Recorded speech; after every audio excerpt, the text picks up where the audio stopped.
3-minute rounds in the amateur featherweight division.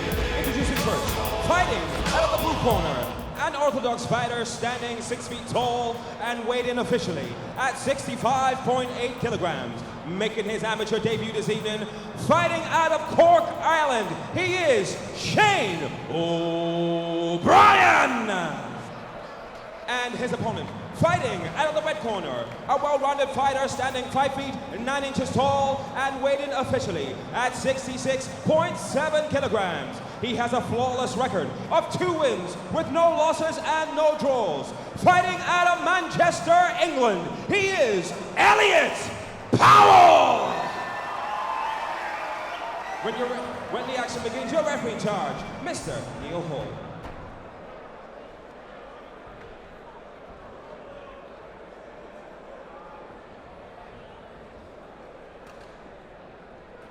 The excitement rolls on here live from Manchester on this occasion. Out of the blue corner, fighting out of Cork, Northern Ireland, Shane O'Brien against SBG teammate from Manchester, Elliot Powell. Elliot 2-0. Shane making his debut tonight, but very highly touted and very well trained. Well, he's got a lot of good teammates to go with him. Elliot Powell, obviously SBG Manchester. You can see in his corner, Matt Inman, very, very good boxer and black belt jiu-jitsu. Martin Stapleton, one of the best lightweights in the country. And right now, I like a lot of the hand fighting from Shane O'Brien on the outside. He's utilizing his reach advantage and fighting tall very well, Ian. He's very rangy, just fell a little bit short then with the right hand, but he's got a very good long reach. But the danger of coming in a little bit too hot is the takedown, but he's already looking for that triangle. He's got that figure 4 wrapped up. It looks locked up. If he can get the arm across, he needs to get the right arm of Elliot across. Elliot defending really, really well. And Powell doing a great job of posturing very high, and then continues to attack with the pass. He thought about the knee slice pass there, but guard recovered again from O'Brien. O'Brien, you know, you look at the way this kid moves, not a fighter you would expect to be making their debut.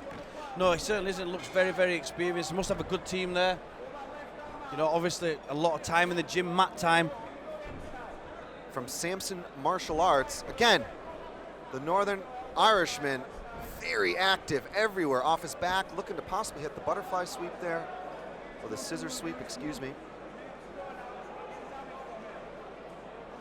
And right now, it seems to me, his opponent, Elliot Powell, doing a good job of trying to get situated, not try to advance too quickly, because the active guard can be a danger zone.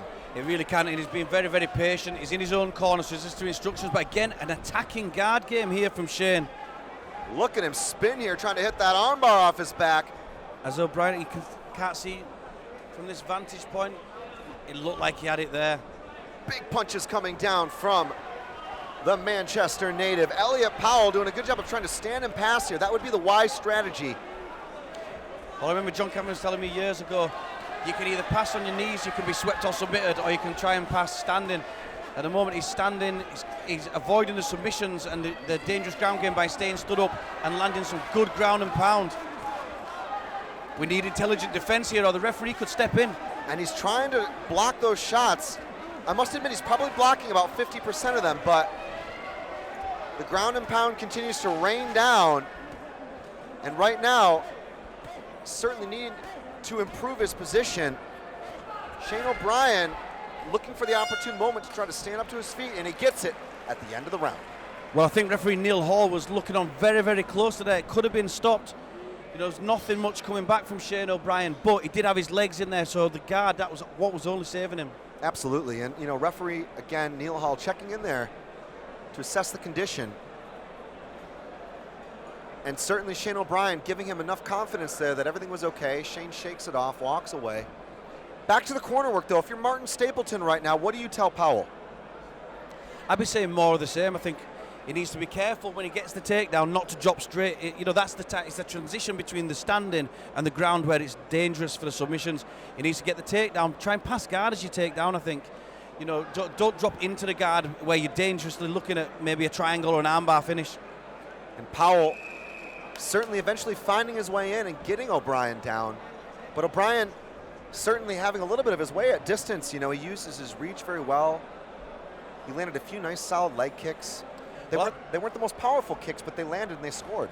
I think that's what forced Elliot Powell into the position of going for the takedown. But now what I think he'll do is, you know, he knows they both know each other from that first round. I think Elliot Powell's going to come in quicker, close the distance and try and get that takedown. But as I said, I'd like to see him pass on the way down. Shane O'Brien here in the blue corner, fighting out of Cork, Northern Ireland, lands the kick, but perfectly timed takedown. The pressure from Powell, and exactly as per recommendation from Mr. Butlin here, ringside with me, trying to work that pass, but a good guard recovery. Very good guard recovery there. Good, nice hips there from Shane O'Brien. But yeah, I think Elliot Powell was going for exactly what I would have told him in the corner to do. And passing off the takedown, certainly the most efficient route in MMA, or in grappling for that matter. But O'Brien doing the right thing, and you know, it's that moment that your body hits the floor, that's when the scramble happens. Chuck Liddell used to say that all the time. He's like, if I get taken down, the moment my bottom hits the canvas, that's when the hardest I scramble. You got to scramble hard there, and O'Brien did a good job to get his guard back. But at the moment, you see Elliot Powell, he's trying to pass. He's getting tied up here by Shane O'Brien. I think the obvious plan will have been from the SBG corner to try and pass, work the ground and pound from a pass. You see there, going to the half guard. But really good re-guarding. You know, Shane O'Brien, good groundwork. Very good groundwork, quick hips, using his leverage. Thinking about spinning upside down for a knee bar there. Now yeah, he's basically— maybe looking for a reverse triangle. Yeah, he's got a couple of options here out of donkey guard. This is a great position, actually. Right now his head is protected, and he can threaten legs. Obviously not quite the same level of options that you'd have from professional rules for leg locks, but he's got a couple of options here.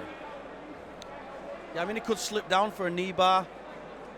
At legs at the moment, it's just stalling the pace a little bit. I think maybe, you know, he's a first-time fighter. He might not have that many attacks from that position, but there you go. Maybe he's looking for the leg.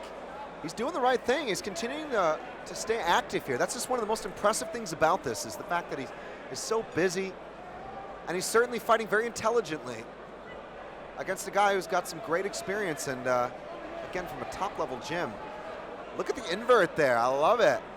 Takes a brave man to do that in MMA. It does. It's really nice, like I say, re-guarding. He's just not let. Now that's nice. The knee right there, blocking the legs, stopping the re-guarding, and if he can get some powerful ground pound for here, he could get a finish. If he can just stay on that side. But look at O'Brien, continues to work. O'Brien red in the face, no doubt, expending a ton of energy here to continue. The dying seconds of this round.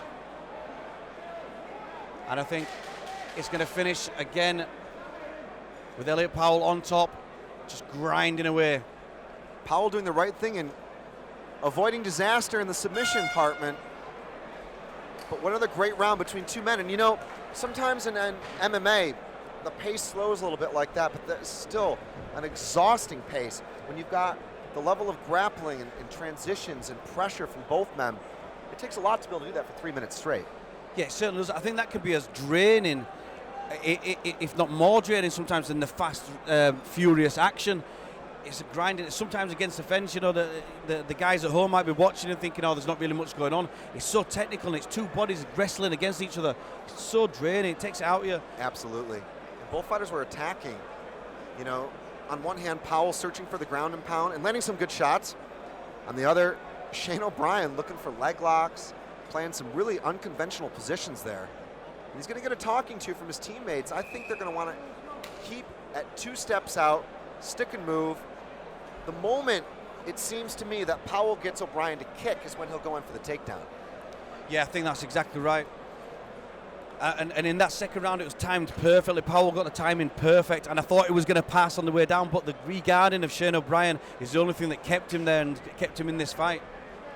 Well, Powell has an octagon tattooed on his left shoulder. O'Brien making his debut, but certainly showing off to be extremely well-rounded. You know, he had a lot of work in this camp in his boxing, and I like the way he keeps his elbows tight, doesn't commit too hard to the jab, his palm out and extended, the hand fighting all there. Just like that, beautiful parry. Yeah, it's nice, parry jab, really nice work. And things continue here in Tankō to show off high-level mixed martial arts. It's O'Brien versus Powell. Powell looking for the takedown, but telegraphing a little bit there. He telegraphed it a bit, but O'Brien seems to have noticeably slowed this round. Definitely slowed down to the start. Thought about playing Uchimata there, does Powell. And that was a solid left hook before the level change. But O'Brien also being very cautious not to punch himself out and become too aggressive.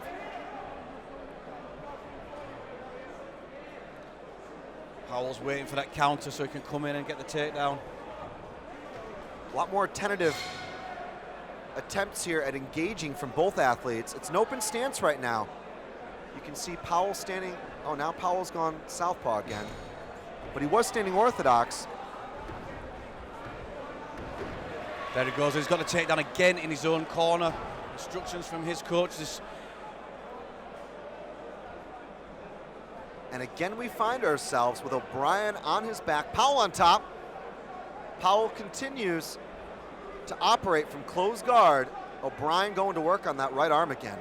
You can't underestimate the value of actually being in your own corner and having your coaches right next to you telling you exactly what to do. And there, Martin Stapleton, the man they call 50 cal. We named him 50 cal. And I'm sitting next to the man named M16. Explain this, Ian. Well, Stapes walked into our gym, obviously a Royal Marine with some boxing experience. He joined our team, which at the time was called the Northern Cartel. All of us got nicknames of a gun, so my brother was B-52, Dave, because he threw big bombs. I was M16 because I had more faster sort of combination punching. Martin Stapleton had to be called 50 cal because in the Marines he manned a 50 cal gun. This makes total sense right now. Well, if you excuse the metaphors, we're back to the present. And again, you know, I think the right strategy here for Powell is to stand and pass.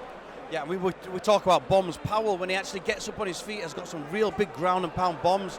I'd like to see him get back up to his feet, start to work that ground and pound, and try to pass on his feet, as I said earlier, avoiding the sweep. Or a triangle attack. You can see here with the bicep pummel, O'Brien doing a good job with his right arm to try and open up some space for his right knee to come underneath and attack for that triangle again. He certainly is. The one thing that O'Brien I can say from that position is he was doing a really good job of keeping his arms on the inside, which is a good defensive work. But even if you're attacking, it's good to always be on the inside, and he was doing a good job there. Stopped Elliot Powell from getting a finish. And certainly mitigating the ground and pound effect, but unable to secure the submission in the end. Is it safe to say that the level of control and the effective grappling shown off from the top control by Powell will be enough to steal this one? I think that outweighs the grappling that was done on the bottom, definitely. And it's a difficult thing in MMA, isn't it? Sometimes when a guy's attacking off his back, it is effective grappling. That's certainly right, but I think there was just not enough done, and I think the good quality attacking work was done by Elliot Powell. For me, a unanimous decision. Absolutely. Well, Powell putting on here the last couple of moments here before we go to the official decision. O'Brien walks off. Looks like he could do another round. O'Brien looks pretty fresh. Powell also noticeably comfortable here. A show of respect from both men. They go to the middle. Neil Hall brings them together for our official announcement. Ladies and gentlemen, round of applause for both fighters this evening. Come on!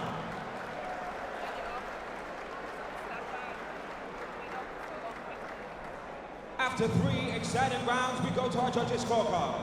And your winner by unanimous decision in the red corner, Elliot Powell!